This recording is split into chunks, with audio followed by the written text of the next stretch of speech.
Today's question is an isosceles triangle has perimeter 30 centimeter and each of the equal sides is 12 centimeter. Find the area of triangle.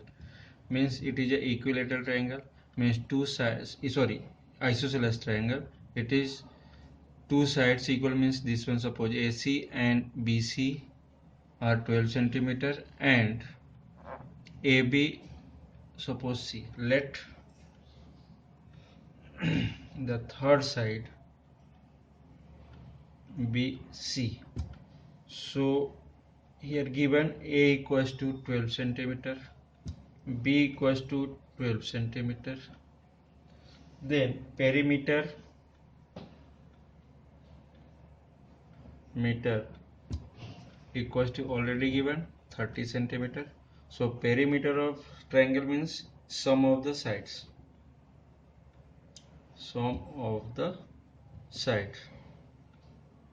equals to 30. Sum of the side means A plus B plus C equals to 30 centimeter. So A already given 12 plus 12 plus C equals to 30 centimeter. So 24 plus C equals to 30. So C equals to 30 minus 24. So C equals to 6 centimeter. Here C equals to 6 centimeter. Then area of triangle by Heron's formula equals to root over S minus A, S minus B and S minus C. Here S equals to P by 2. So here P perimeter by 2 means A plus B plus C by 2. So perimeter is this one P 30 upon 2. So it is equals to 15 centimeter. And S minus A, it means 15 minus A means 12. So it is equals to 3 centimeter. S minus B, it is also 12 centimeter, 3 centimeter. And S minus C equals to 15 minus 6 becomes 9 centimeter. So area of triangle equals to root over S means 15 into S minus A means 3 into 3 into 9. So it is equals to prime factor करते हैं इसका तो ये क्या हो जाएगा 5 into 3 into 3 into 3 into 3 into 3 9 का ये हो जाएगा। तो 1 पेयर 2 पेयर थर्ड पेयर बन ही नहीं रहा, कोई प्रॉब्लम नहीं। तो 3 इंटू 3 रूट ओवर ये बच गया। So it is equals to 15 5 into 3। So last line area of triangle equals to 9 root 15 square या सेंटीमीटर स्क्वायर, ऐसा भी लिख सकते हैं, centimetre square. It is answer. Next question, two sides of a triangular field are 85 meter and 154 meter in the length and perimeter is 324 meter. First case, find the area of field. Second case, the length of perpendicular from the opposite vertex on the side 154 meter. Suppose एक ये मैंने क्या लिया, triangle ले लिया, ये 85 वाला ये है 154, बट इसमें क्या सेकेंड पहली केस में तो ये बोल रहा है कि ये क्या इसका एरिया फाइंड करना है। तो एरिया फाइंड करने के लिए थर्ड साइड चाहिए, क्योंकि पेरीमीटर से अपन थर्ड साइड पहले निकालेंगे। सेकेंड केस में बोल रहा कि length of perpendicular from the opposite vertex of 154, मतलब इस लेंथ के, इस AC के लाइन के जस्ट अपोजिट वर्टेक्स से जो परपेंडिकुलर लेंथ है ये H सपोज कर लें अपन इसको, इसकी वैल्यू फाइंड करने। तो ये क्या होगा, एरिया ऑफ ट्रायंगल निकाल के और उसका क्या कर लेंगे अपन, बेस इंटू हाइट के फॉर्मूले से भी निकाल सकते हैं। तो सबसे पहले गिवन पार्ट यहाँ देख रहे हैं अपन। गिवन में क्या दिया, पेरीमीटर P इक्वल टू कितना दिया 324। इस केस में A इक्वल टू सपोज किया 85 मीटर, B इक्वल टू दे दिया 154 मीटर, एंड सी को सी ही रखा। तो इस केस में perimeter equals to sum of sides होता है।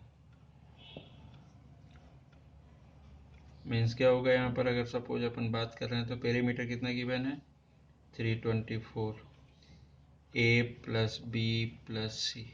तो 324 equals to A means 85 plus B 154 plus C. So C की वैल्यू फाइंड करना, तो इसको इधर ले जाएगा 384 इक्वल्स टू 85 प्लस 154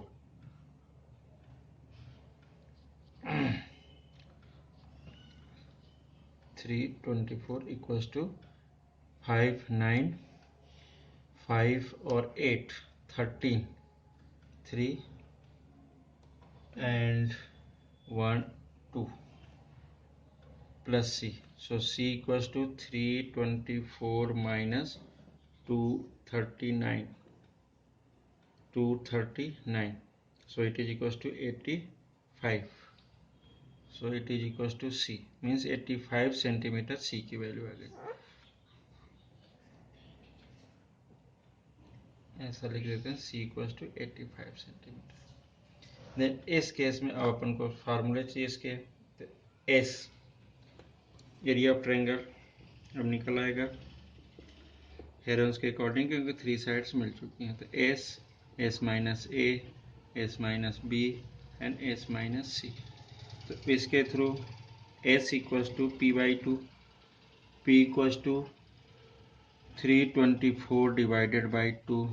तो ये क्या हो जाएगा 2 1 जा 2 112 6 जा एंड 2 जा 162 मीटर। ये सब मीटर के कैलकुलेशन है, तो सेंटीमीटर न लेकर मीटर में यूज करना पड़ेगा। Then year S minus A means 162 minus A means 85। ये कितना हो जाएगा 5 12 में 7, देन यहाँ पर 15 1 15 8 7 metre. S minus B means 162 minus 154। तो ये कितना हो जाएगा 4, ये 6 to 8 metre. And third S minus C कितना 85 162 minus 85 it is equals to again 77। इसके थ्रू मिल जाएगा ये। Then next part area of triangle equals to root over value put कर देते हैं। S मीन्स कितना दे रहे हैं अपन 162 into S minus A 77 into S minus B 8 into S minus C again 77।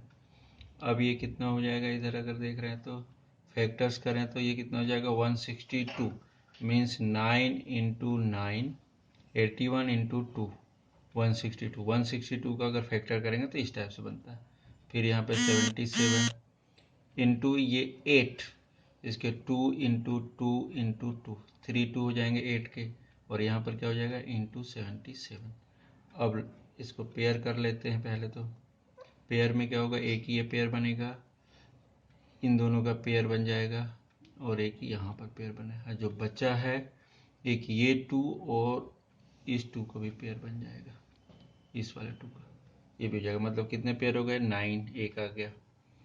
फिर इनटू में ये 2, फिर ये 77 और एक 2 और, तो यहाँ पर इंटू 2 इंटू 2 इंटू 77।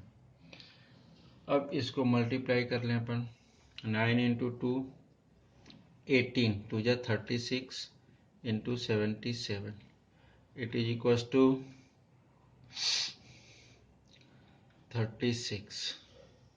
अगर इसको करते हैं तो कितना मिलता है अपने को 2772। कैसा करते हैं 7 6 जा 42 का 2 का 4 7 6 जा 42 और ये 21 प्लस 4, तीनों को प्लस करेंगे तो 7, देन ये 21 और फिर 6, तो ये 27, या डायरेक्ट ही मल्टीप्लाई करेंगे तो ये मिलता है अपने को, ये देख लेना।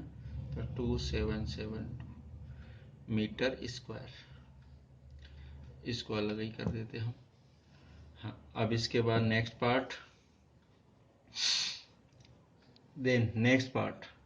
The length of perpendicular from the opposite vertex. Suppose हमने क्या लिया था h, तब एरिया ऑफ ट्रायंगल अगर यूज कर रहे हैं, so area of triangle equals to half into base into height. ये h ले लिया था, और बेस के रूप में क्या मिल रहा है अपने को, ये b है, बेस भी है और b की वैल्यू भी है, तो 154। ये कितना मिला 2772 equals to 1/2 base 154 into h। इसको ट्रांसफर करें इधर, तो 2772 into 2 divided by 154 equals to h। अब 2 से डिवाइड कर लेते पहले, तो इस 2 को अलग करते हैं, तो 2 7 जा कितना हो जाएगा 14 और 1 7 जाइए। अब यहाँ पर ये जो देख रहे हैं अपन, ये देखना 77 और ये 77 कितने से मल्टीप्लाई होता है 36 से, तो ये मिलता है। तो इसकी वैल्यू सीधा सीधा अपन बात करें तो 77 से ये 36 टाइम्स कट जाएगा, क्योंकि इसी का मल्टीप्लाई है ये 36। ये देख 36 इंटू 77 कितना होता है ये, और यहाँ पर भी 77 आ गया, तो 77 36 जा ये आ जाता है डायरेक्टली। तो h इक्वल्स टू कितना हो जाएगा 36 equals to h, means height जो मान ले रहा था परपेंडिकुलर, ये 36 metre. It is a answer of second part. यहाँ से ये सेकेंड पार्ट है, ये जो था फर्स्ट पार्ट है, और ये उसका बेस तैयार किया था।